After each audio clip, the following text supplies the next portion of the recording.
getting the message to land. A message is not delivered until it is understood.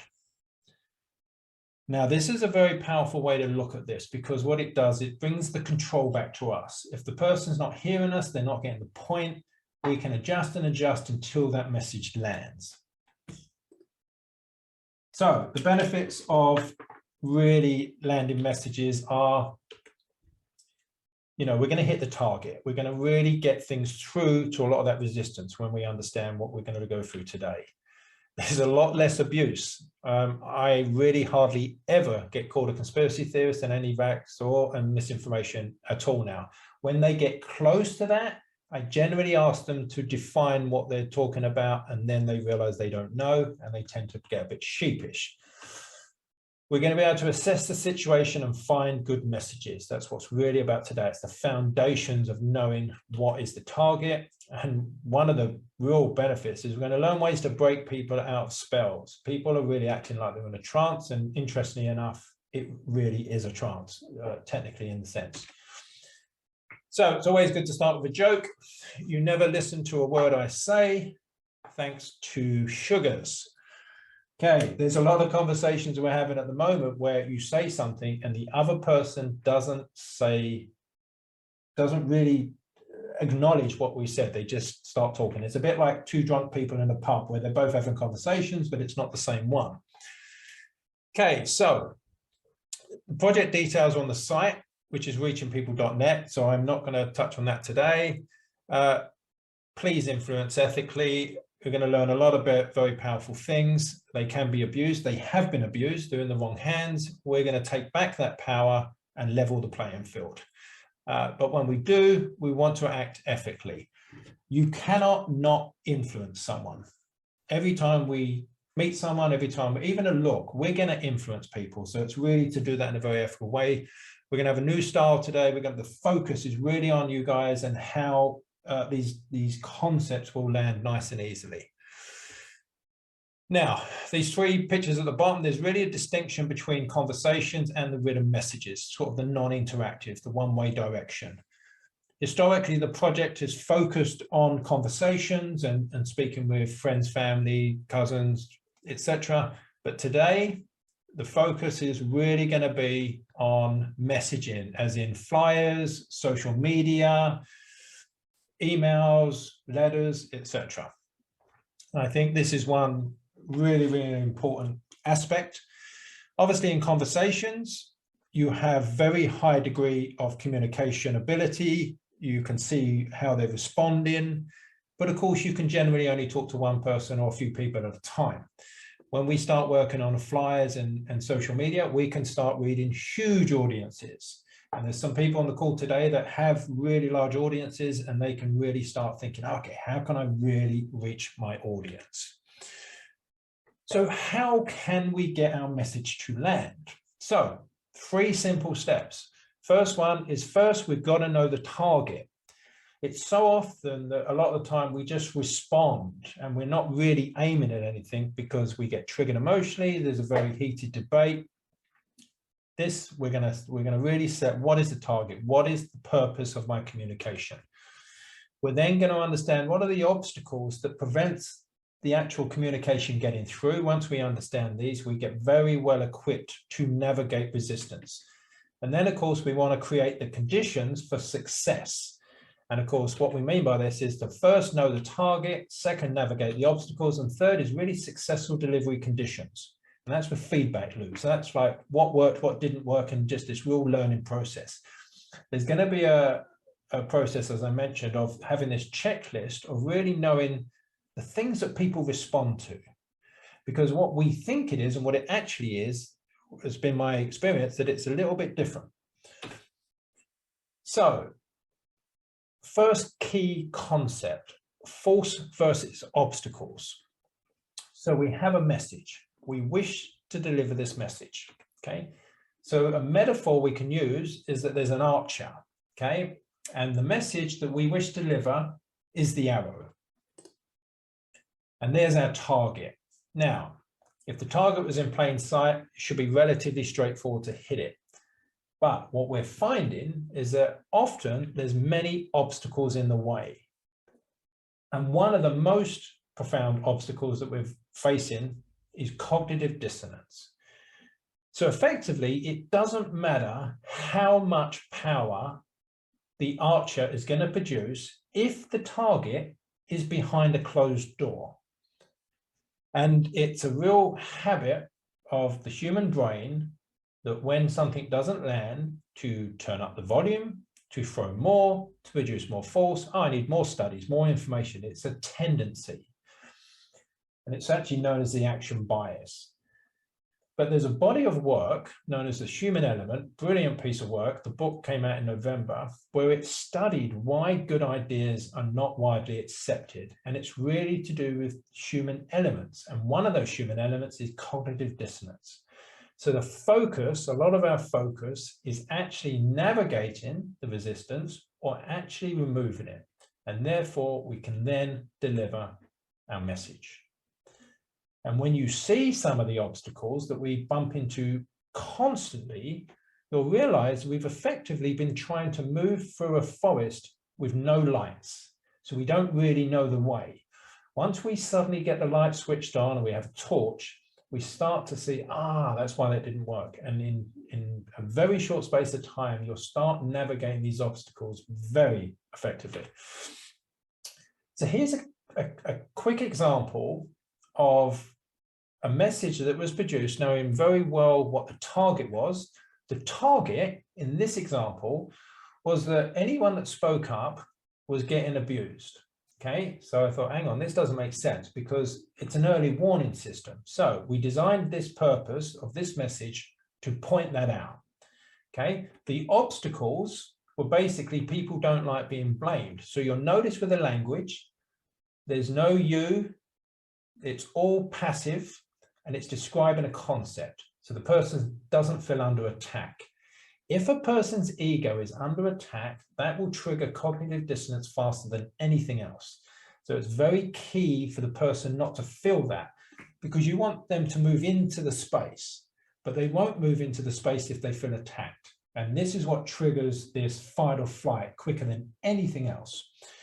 So then the actual message delivery used a very powerful metaphor around safety, which is the early warning system, the fire alarm.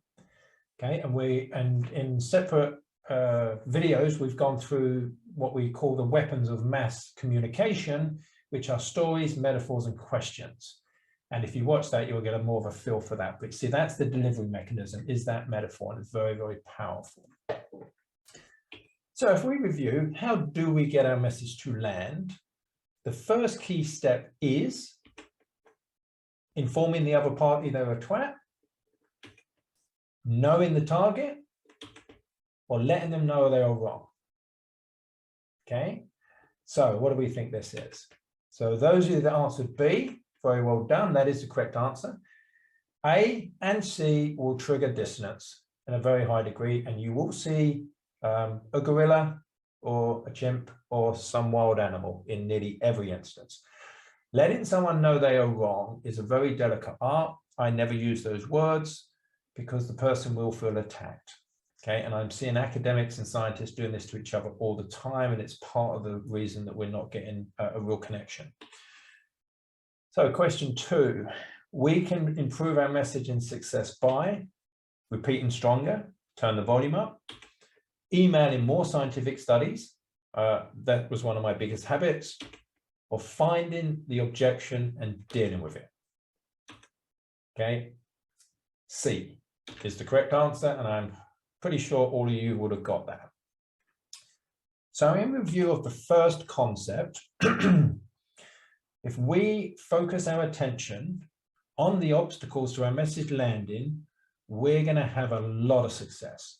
Historically, I think this hasn't been a place where most of us have put our attention on, and once we started to do it, we saw huge changes. So it's really, this has been around, there's force versus power. So it's really, the real power is to remove the obstacles and not to push harder. So I just take a pause for a moment. Any questions? Does that make perfect sense where we're going to focus our attention? If anyone does have a question, please feel free to pop it in the chat. Otherwise, hopefully that's fairly straightforward and we will move on. So, key concept number 2, excuse me, cognitive dissonance. So we've seen in the first part, the cognitive dissonance is one of the major obstacles we have to overcome. Science moves on one funeral at a time was a quote from Max Planck. And this is really a signal that anytime someone has a new idea that challenges established ideas, that is why Max said this quote, science moves on one funeral at a time, because the people are resisting the new idea, and it's really cognitive dissonance that makes that happen. Often people associate themselves and identify themselves with the idea. So when the new idea comes through, it kind of attacks their identity. So what is cognitive dissonance? It really is very straightforward, and it's when you see how straightforward it is that it makes sense.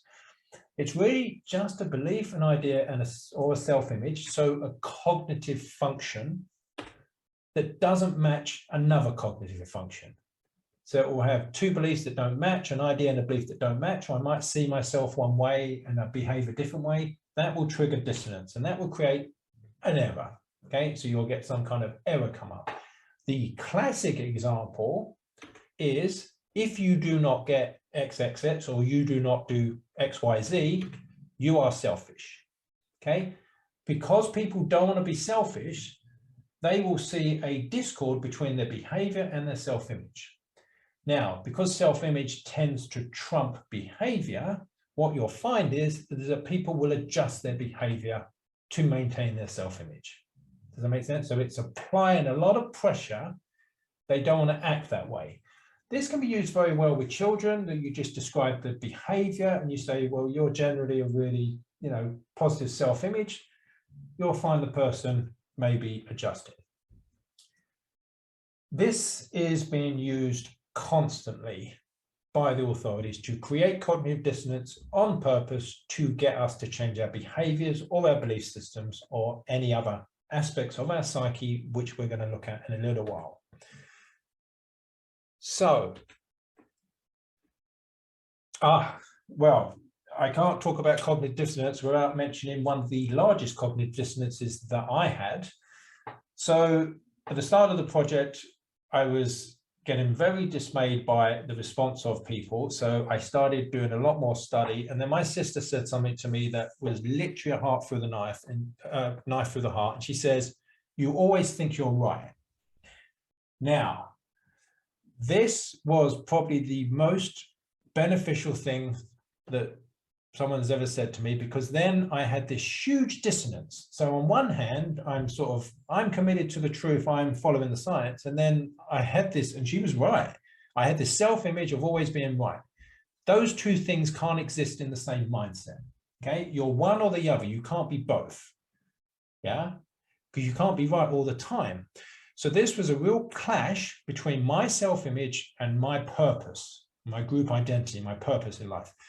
Now, I resolved this by realizing that I'm not always right. So then I changed my self-image, and that made me, that was a very humbling experience and a very powerful one, because I think this is one of the most important things underpinning the problems we've got at the moment. And people will say the ego is out of balance, and this describes it. Okay, so I think some of the questions we can start to design are you committed to truth or being right?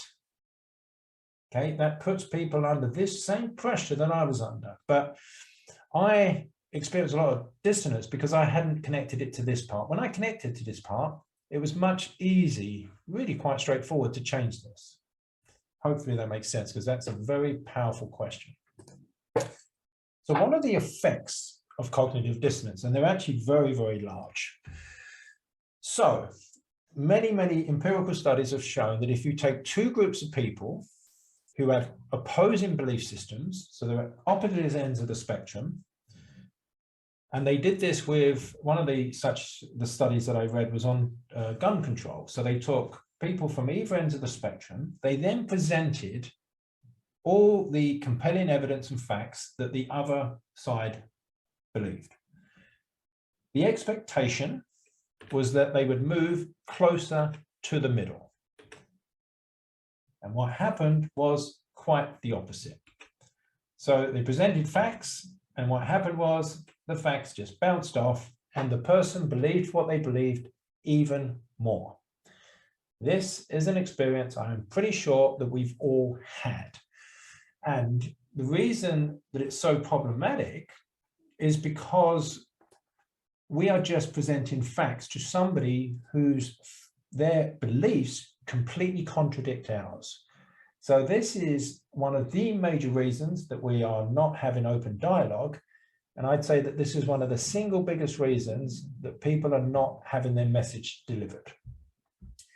Now, Jerome Brumer, just on a slight side note, who was a cognitive psychologist in the 60s, he showed that if you delivered a fact in a story, as opposed to just a raw fact, it would land 22 times more effectively.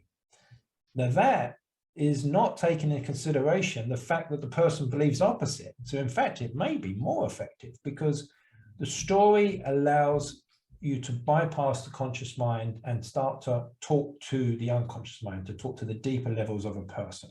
And in next week, we will look into that in more detail.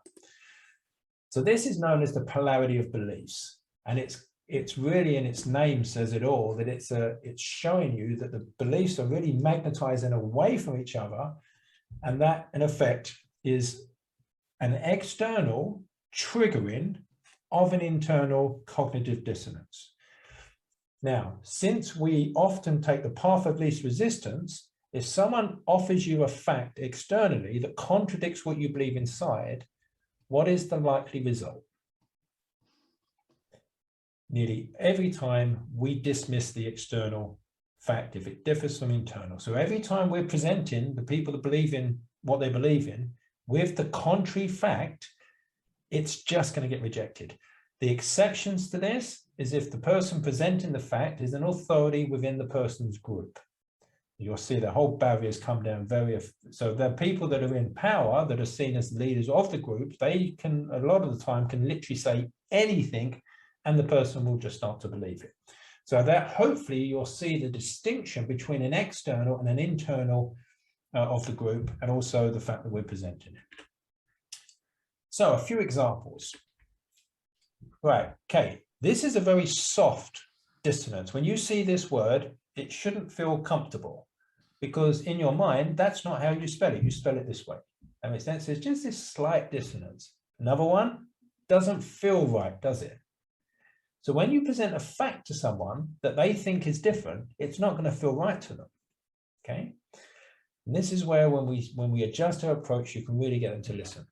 So here's one of the things that we spoke about actually before we started, is that there's this thing where people are literally watching corruption, and the longer they watch it and the more they stay silent, the more dissonance they're going to experience and the harder it is to speak up. Once we can open this door, and I'm about to share a tweet with you that Jordan Peterson shared, which was profound in addressing this issue. When you have something to say, silence is a lie. Okay, so this is challenging the behavior of staying silent versus that someone has something to say. That I said their purpose is not being expressed. I found this to be a very powerful message, and I think messages like this will motivate people to speak up more. Here's another example. So one of the ladies speaking up in the media, commonly, another NH hero has clapped and will now be sacked. He's not anti, he's pro-science and pro-freedom. Then this person's responding, if he was pro-science, he would get gagged.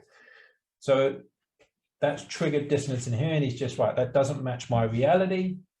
Okay, so then I tweeted back, hypothetically, if it turned out a particular vaccine caused harm, should it be withdrawn? This happened in the past where the people that refused to withdraw one pro-science or anti-science. Now, in fact, it was pointed out to me earlier, we can actually even improve this a lot more. But you get the point is that I'm challenging the statement because he's experienced cognitive dissonance by thinking, you know, these science and vaccine are intimately linked. But in fact, I'm actually pulling them apart, aren't I? I'm saying, well, actually, they're not the same thing. Makes sense. But if he thinks they're the same thing, then obviously he's going to get triggered. Now, identification is one of the biggest things that's causing all of this. And this is one of the quickest ways to get someone out of a trance. So some questions. Cognitive dissonance is not being able to concentrate, a new game on Android, or when two cognitive functions do not match, i.e. belief, idea, and self-image. Okay, so if you want to answer in your minds, and hopefully if we've done our job well, it's when two cognitive functions do not match. It's really straightforward once you see it in its entirety. So well done for now understanding that. Presenting facts that contradict current belief, ideas, or self-image will likely trigger the other to make me a cup of tea, trigger dissonance and be rejected, be accepted as truth most of the time. What is our experience? Trigger dissonance and be rejected. So again, I'm pretty sure you're going to get very close to 100% on this. So now you can see just how important cognitive dissonance is and how key it is to navigate it. There are times that we want to trigger it, but hopefully now we should realize that we don't want to trigger it with external facts. The only time we really want to trigger it by showing the person that two things they believe or two facts they hold don't match. That makes sense? That's the time because they have the internal dissonance. One of the best ways of doing this is you can challenge more authority versus morality. And I would ask, and of course, be very gentle with these sorts of questions because they're very powerful. But in fact, I've not had anyone do anything other than just stay quiet when I ask this question. If it turned out the policies cause more harm than good, would you still follow them? Okay, that puts someone in a very tricky double bind. They've either got to trust the morality or they've got to trust authority. You can't do both. That makes sense. And this is what I think we've lost, is that the checks and balances historically were people checking in with their morality. They still kind of know that's what they need to do, but it's taken a back stage, a back seat. So we're going to pause for a moment. Key concept review, cognitive dissonance. When a belief, an idea, and a self-image do not match a belief, an idea, and a self-image. Classic example, if you don't behave this way, you are selfish, not a good person, not respectful, etc. So, does anyone have any questions on the cognitive dissonance part? Does it make sense now? Hopefully it's relatively straightforward, isn't it? So I'll just take a moment, let you digest that. If anyone has any questions, please feel free to type them in the chat. Excellent. I think we're good to go. Okay, next key concept, building on the previous one. Sorry, did someone have a question? Yes. Interject, say something. The beauty of this, I feel, is that you gave the examples on the screen of very slightly incorrectly spelled words. There, tomorrow, what have you. Yeah. What happens is that a person, because that creates cognitive dissonance, what happens is the person then immediately goes into what they know of reality, because their reality is being challenged. It's like the animal spirit, the fight or flight mechanism is awakened in their minds because their reality is being challenged. And so they will go inside and they will look for something to disprove you. And in that instance, just the simple the simple example of words being slightly misspelt, they can find proof. They can find something to disprove what you're saying or find a way to correct what they've got in front of them. What we've got in our advantage here is that when somebody does that, the same with regards to COVID and everything else, when somebody does that, in this instance, the same fight or flight animalistic emotional response will be triggered, but when they go inside to find something to combat that, there is nothing. So, science is a vacuous coverall thing, which doesn't mean that much unless you really drill down into it. Anti-vaxxer, it's a fairly not a meaningless thing, but there's no depth behind anything like conspiracy theories. There's no depth behind it. So if you ask somebody to define it, it's so much harder to do than for them to correctly spell the word there. Sorry, I'm rabbiting. But you've raised about 5 important points. I'll address 1 or 2. So basically, they're looking inside because, in fact, when you experience dissonance, it doesn't feel good. The brain is looking to resolve it as quickly as it can. The path of least resistance is to dismiss the external thing. If they can prove internally something's wrong, brilliant, because that's what they're trying to do. But here's the thing, that's what the fact checkers give them. The fact checkers give them such a quick way out that how many times does someone not check it and then just send you the fact checker? It's the microwave mill, it's the microwave mindset. This is what happens. One other quick point is that once they've measured people going into dissonance under functional magnetic resonance, they go into the fight or flight part of the brain. They literally get triggered into emotion. That's why you see people get so angry. Now, there's on the other calls, we talk about how to avoid this. And of course, not triggering it is the best way to avoid it. But it's there to protect us because our belief systems are there to protect us. So if I said to you, you know, tigers are okay, go stroke them, you might get into some pretty dangerous situations. So the body and the mind, brain does not like belief systems changing. That's why the quickest way for them to change is through stories. You're getting exposed to information via a story. So your beliefs are absorbed and they update naturally. Hopefully that makes sense. So cognitive dissonance, so key. And thanks for those question mark, because that really gives us a chance to look into that in more detail. But hopefully that explains so much of people's response over the last 2 years. They've been given information that's not potentially true. The first information in the brain is usually the one the brain attaches to. It's the anchor bias. And then if you challenge that, you are challenging their identity, their belief systems, their safety. And that's why you get this animal response. Okay. So this is the thing. We you know, once we know this, there's a huge landmine there, and I'm going to stop treading on it because it doesn't feel good when they start reacting. So the next concept, building on from the previous one, is kind of how do they know what they know? How do they know that it's spelt differently? You know, where's that information stored? And this is where the concept, really from general semantics and Korzybski, which was just, I think it's one of the most important metaphors that when we understand, we can really start to understand. We do not deal with reality. We deal with our perception of reality. We can call this perception a map. Okay, if we have things encoded incorrectly, so you think historically where you know a restaurant is in a certain place, you go there and it's closed down. The map is out of date. Okay, so if we have information in our map that's not correct, we will act as though it is correct. So when we have false assumptions, we can get into all sorts of trouble. So the example the map is not the territory, and really the menu is not the meal, it's the same sort of, it's the same concept.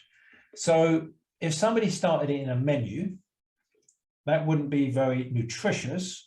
So what you've got is there's a separation between the menu and actually the meal. The menu is only a description of the meal. The map is only a description of the territory. So if people's descriptions of reality are not true, they will act in some very, very strange ways. So if you had a group of people that suddenly controlled all the stories that people hear, all the facts that people hear, and people had facts and stories that were not strictly true, you may see some very strange behavior. Oh dear. Okay, so the map is not the territory, but also words are merely labels. So all the words that we hold are just a label of a thing. They point at a thing, they're not the thing itself. So the meaning and the label are two separate things. The meaning, the substance, and the label are two separate things, the thing. So if I asked you to think of a cat, okay, and you're thinking about a cat, you've got your representation in your mind. Was it this cat? More than likely not.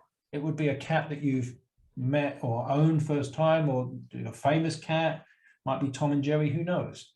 It probably wasn't this cat, but if you worked in a zoo, it might be that cat. So our unique experiences really define what words mean to us. So everyone has a unique map. We share a map a lot of the time when we learn to communicate really well. Any word that describes a thing in the world will have a much closer meaning than any word that describes an abstract concept. So let's take the word misinformation. What does misinformation mean?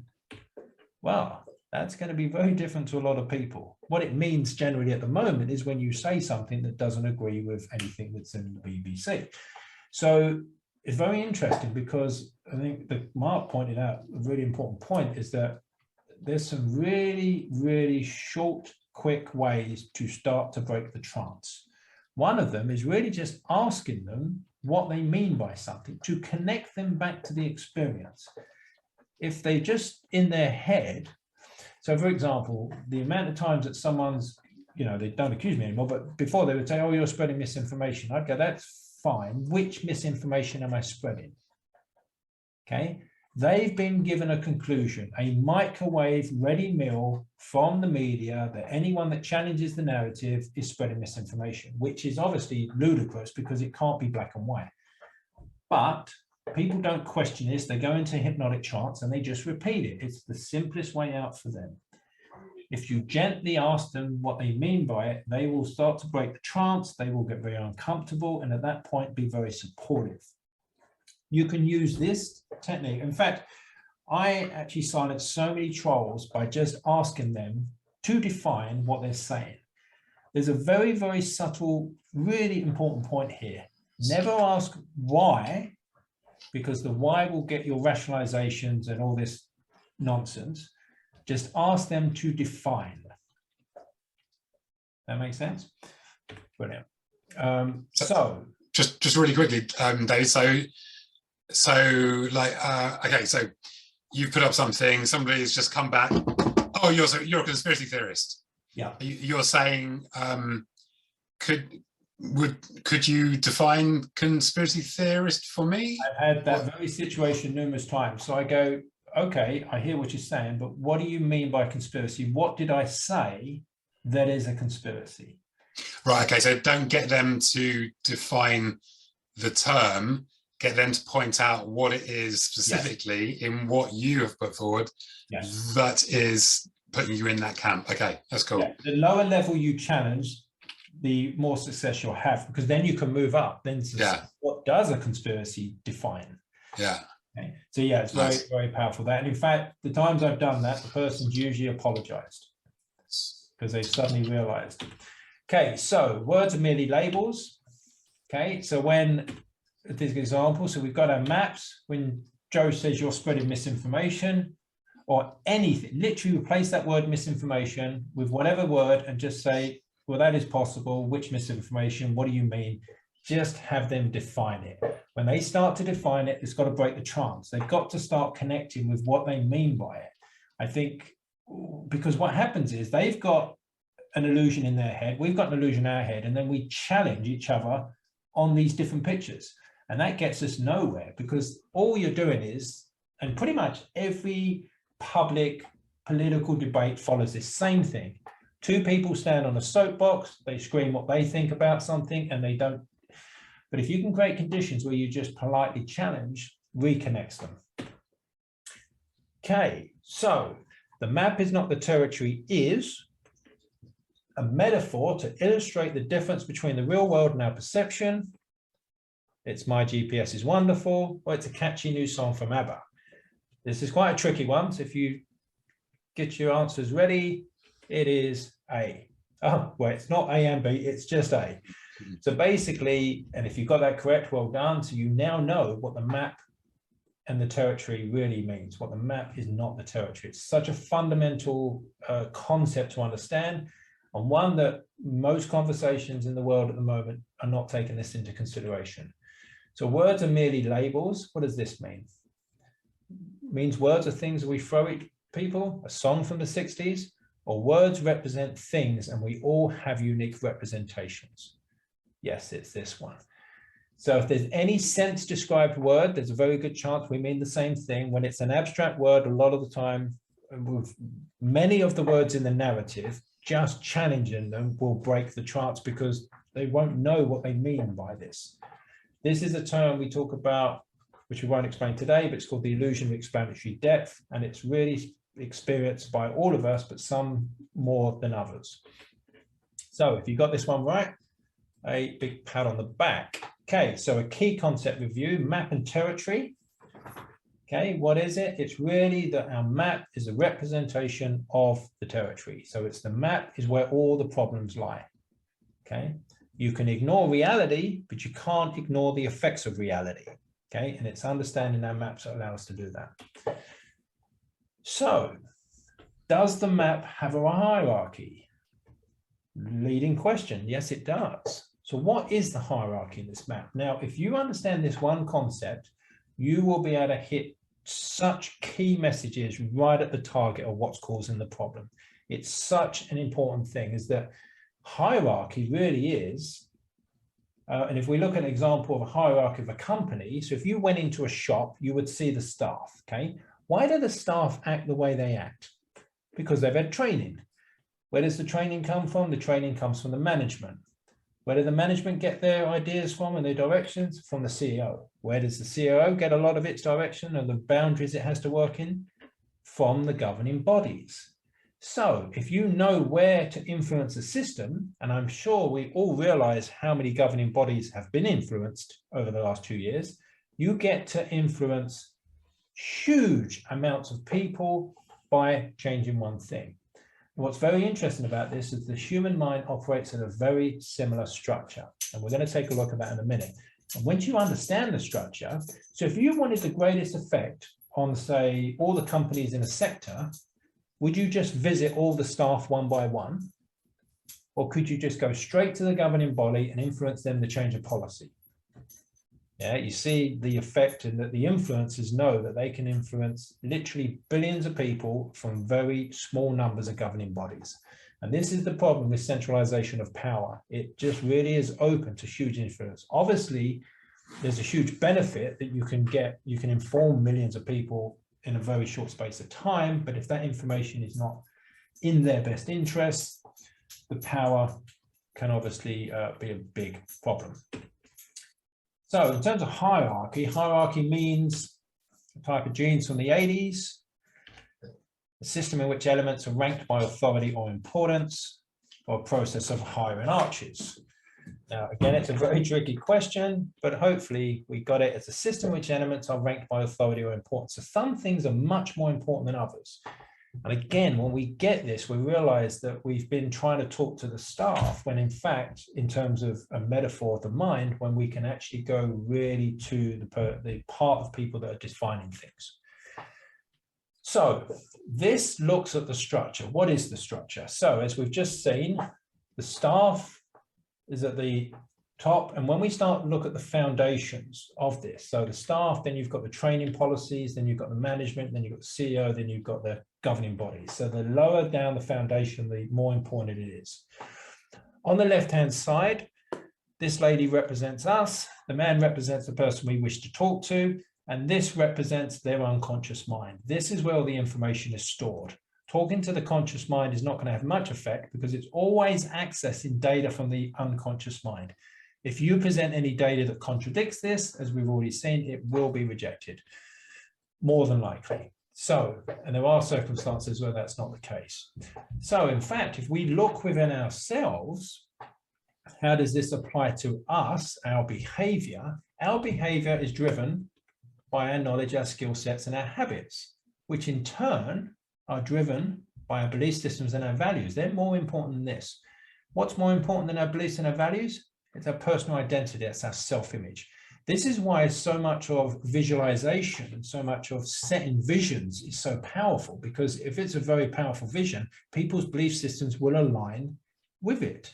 So once you're in alignment of these, you've got congruence, and that's where the mind's always looking for. When they go out of balance, it's cognitive dissonance, and the brain wants to get back to resonance.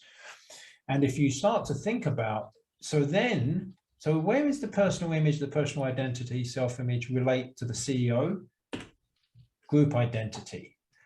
Numerous examples will show you that if a child joins a gang, they will often then change their self-image. They will then adopt the beliefs and the values of the gang, and before or not, they are behaving in the same way.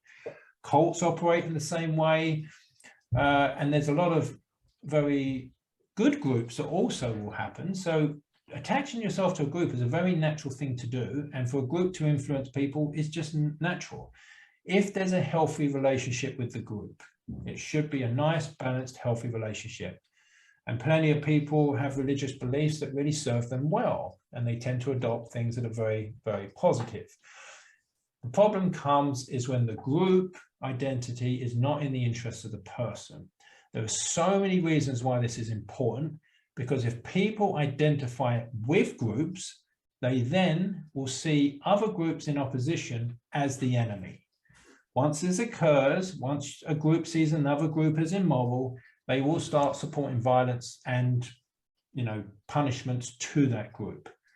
Again, if we identify with concepts that are not groups, so if someone identifies as a conspiracy theorist and someone identifies as not a conspiracy theorist, then you have a problem.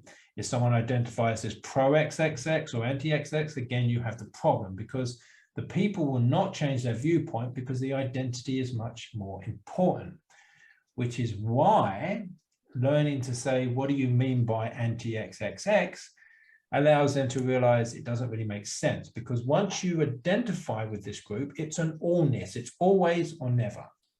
So this is very problematic. So yeah, you'll see now that understanding this, and again, this has been recorded, you can watch a few times so it really sink in, it's just showing us that there's certain things in our psyche that are more important than others. And if we go to try and change behavior with behavior, that generally has a 0 success rate. Those of us that say, I'm not going to eat any chocolate, will have experienced this.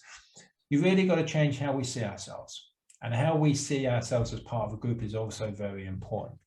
So in summary, if I present, and this shows a tug of war, if I present some information to this gentleman that contradicts what's in here, what do you think is going to happen? It's going to be rejected. If I present it at which level, so if I say you are wrong, that is an attack on his identity. If I say your group is a cult, that's an attack on his group identity. If I attack his belief systems, you're going to see much stronger reaction than if you were to question behavior.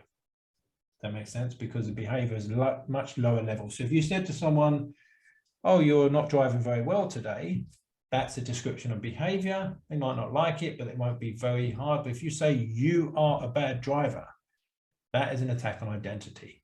The words you are wrong, this is why they're so hurtful, because it's an attack on our ego. That makes sense? It's really an attack on how we see ourselves.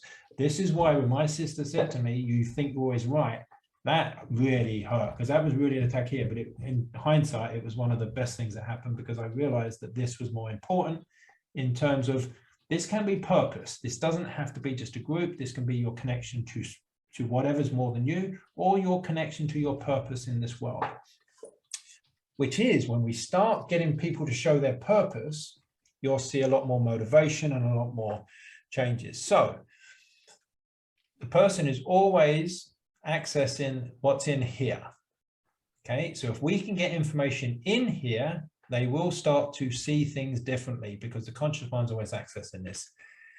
This circle represents, if we present information as stories, metaphors, or ask questions, we start to affect what's in here. Okay, those that tell the stories rule society. That was Plato. Okay, and that was explaining why the stories are so key. So, example, hierarchy of messaging. As you see, we are either committed to finding the truth or to being right. You cannot be both. So what we've done here is we've pitted in a message, self-image versus group identity. And obviously what the next stage is, we need to see how powerful these are to really changing people. It had a profound effect on myself. So the target was the purpose, was to highlight that the purpose or the truth is more important than the self-image. So that message has been designed to hit that. It's been designed to create cognitive dissonance on purpose. There's really sort of no blame of the person, but it's really, as you see, they're stepping into, oh my, have I got that? So they effectively will blame themselves. So that's internal dissonance. That's not me blaming them. Obviously, my sister did blame me, and that's probably why I hit the external. But then the message is delivered in a structure of this. You can obviously put it in metaphors and stories. Okay, so another example. One person can make a difference, everyone should try. So we're pitting self-image and the beliefs and values versus behavior. You see what we're doing there? So, but it's in alignment, this one. This isn't to create dissonance, this is to elicit motivation. So the target is to really show people that they can make a difference. Yeah, everyone can make a difference. In fact, invariably, it's usually singular people that do make the biggest difference. So we navigated, and there wasn't really too much to navigate this one because we put an alignment message, but then we delivered it in a very powerful quote from a very established authority. And then underneath, I've just pointed out something that's very powerful is that literally Joe Rogan has essentially destroyed CNN, you know, single-handedly. They went to war with him thinking they could beat one person up, and it backfired massively. They're getting like, I think when they attacked him, they got like 3 million views. He got like 35 million views for his attack back. Does that make sense? So David and Goliath is really powerful. So hierarchy of messaging is another example. So Joe, that's the structure, as we spoke about. The closer to the foundation, the more profound effect it will have. This is Joe's internal. So he sees himself as a member of society. He sees himself as a good citizen. He's protecting others. So you can see how these things are actually starting to build this sort of self-image, this story that we tell ourselves, following rules, advice, and then it's like, oh, not wearing a mask. So then he's told not wearing a mask is not respecting others. Can you see how that's created dissonance? He doesn't want to be someone that's not seen as respecting. So if that message comes from an authority and he doesn't have the self-image to challenge that authority, then a lot of people are just going to comply. What you will see with wearing a mask is very symbolic. A number of people wearing a mask are truly scared. You'll see these ones, if you get close to them, they will react in a very scared way. Other people are just, you know, following compliance. So if you talk to them, they will generally look down or not want to engage. So you'll see different types of behaviors depending on the reasons, and it's not just one reason in many cases, but there's usually a lot of emotion there. So hopefully now we can really begin to see at a deeper level what's driving these things. And then we can start to think, okay, so what sort of message could I intervene with here if the person is just being compliant? That makes sense. You can start to think, oh, what would I do? Could I show them how complying to rules has been very dangerous in history? And obviously you've got to be very careful with certain examples you use because some of them are highly charged. So if the person is in dissonance, they're not in alignment, and it won't feel good, and they will get stuck, and they will look to resolve that dissonance as quickly as they can, and usually higher up the hierarchy. So if it's much easier to change the behavior than a belief, this is what most people will usually do. It usually caves in at the less level, or the minor level. So in review, does the map have a hierarchy? Yes, we've seen it clearly does. So question 5 of the hierarchy, system in which elements are ranked by authority or importance. Type of genes from the 80s, a process of hiring arches. We see that it's this one. Okay. Cognitive dissonance, creating cognitive dissonance on purpose can create tension people need to resolve, is a way of getting along, or is always harmless.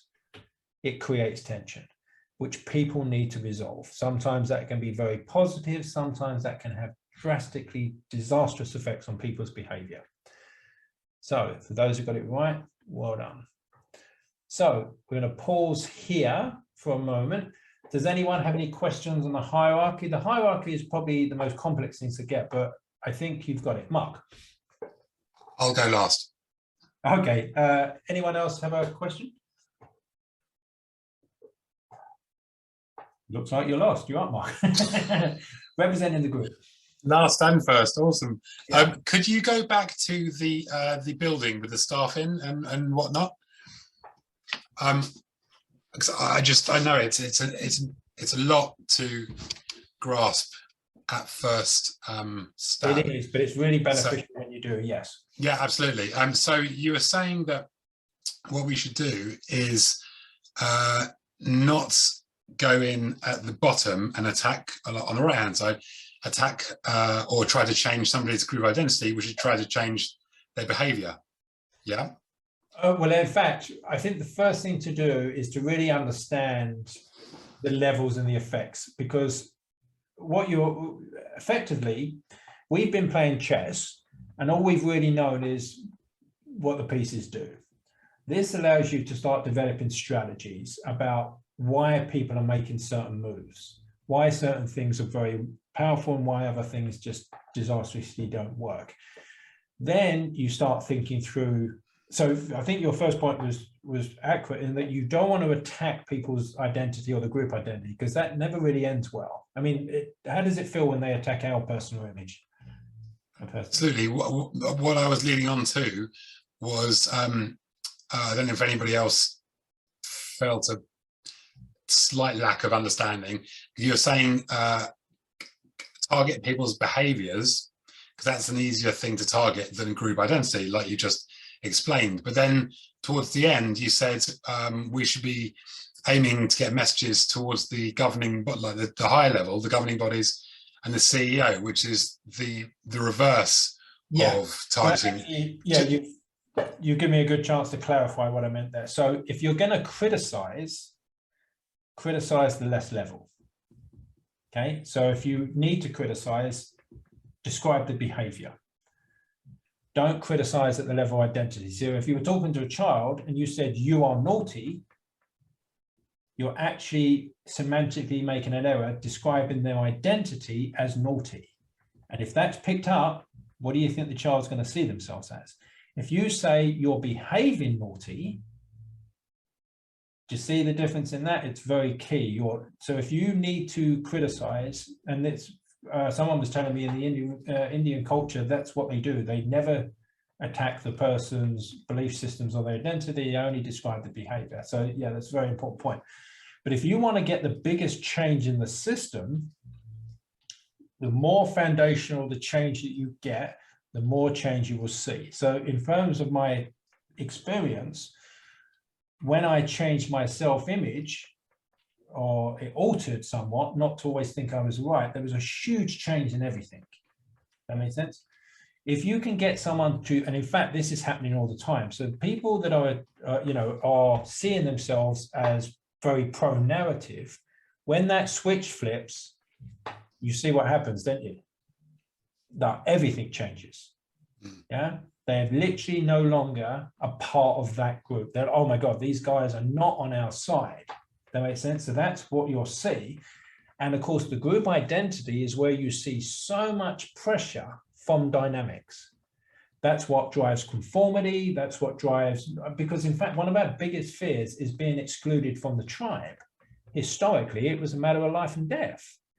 So one of the messages that's constant is, if you see it all the time, oh, don't see your unvaxxed friends, disarm, that's, again, you can see now why these messages are so powerful.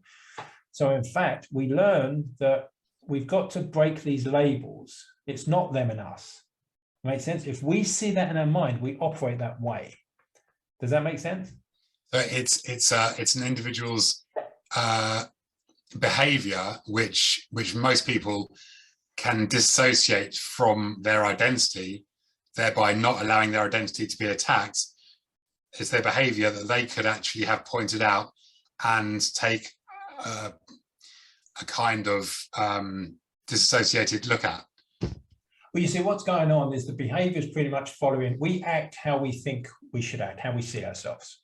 So if the person's seeing themselves very much as pro-science, then you're going to, and of course the group, so if the group defines itself as pro-science and anyone that's doing the other stuff is anti-science, which group's more appealing to a person that doesn't have the information? Yeah, pro. See, that's what's going on. So the definition of these labels is so key. And that's why, pretty much we come across this early on, that one of the first things I do in a conversation is I reverse these group labels. Someone says to me, which doesn't happen anymore because I tend to get ahead of the curve, but someone says, oh, are you anti-vax? I'm like, there's so many ways it can go, but I want to reverse that. It's going to be, well, what do you mean by anti-vax? Yeah, so then they start to define it and realize it doesn't really make sense because they're saying that I'm just against all things. And then I say, well, are you pro-vax? And they go, well, yeah. So if it turned out that one was dangerous, would you still take it? Well, no. Well, you're not pro-vax then, are you? You're pro ones that. So you see how this incorrect definition leads to I'm supporting this team. And it's really, you'll see this tribal thing, you know, two football supporters opposite sides. Oh, I know what that other person's like. That makes sense because it's this sort of tribal atmosphere. So hopefully that makes sense now because that's really a key part. So if we go back to just a nice summary now. But you'll see when you see the power of that, if you start categorizing, and we're going to have some, I think, practicals on that in a few days. You start categorizing where the message is aimed. You see, it becomes very powerful. So, summary of what we learned. So, we had the archer and the message. Okay, that's key. So we're going to remove the obstacles, and we know what a lot of those are. One of them is cognitive dissonance, another one's reactance. Reactance is when we send too many studies. So less information, less is more. We now know what cognitive dissonance is. It's really when two ideas, belief systems, self-images don't match. We now know that the map is not the territory. Okay, that's such a key point. The labels are not the meaning. Okay, so we've learned a lot today, and I think it's safe to say that hopefully everyone's really absorbed a lot. And of course, each time you watch this, you'll absorb it at a deeper level. Okay, so in the next session, we're going to get into some really exciting stuff now, because once you get that foundation, you can start to say, okay, what does drive our behavior? Because then we start to look at basically the marketing of COVID, and we can understand it because everything is about driving the emotions to be scared of one thing and then to have something else as a solution. So we've got some really simple metaphors to show this. You'll learn about needs versus wants and how we've literally been chasing a carrot we can't get. So you'll finally get to get the carrot. And then we're going to provide a checklist of when you do make messages. You know, this nice simple checklist of some of the many things that the authorities know what to put. One of the most important things is salience. So really, why is it important to the person I'm talking to? If I'm talking about something that's not important to them, they're not going to respond. Okay, so really understanding this. Fluency, so important in messages. And this is just really the rhythm of the message and how easy to understand. And we've got some really good exercises on that. So presentations in the course are free. If you have benefited and you choose that you'd like to know, please feel free to do so. We are sort of reaching costs now that are getting quite tough. You can go to this site, but of course it's really only if you can and only if you benefited. For videos and information, visit reachingpeople.net, email me at reachingpeople.net, or if anyone wants any sort of workshops and stuff like that, we can accommodate. Going to open up for Q&A. So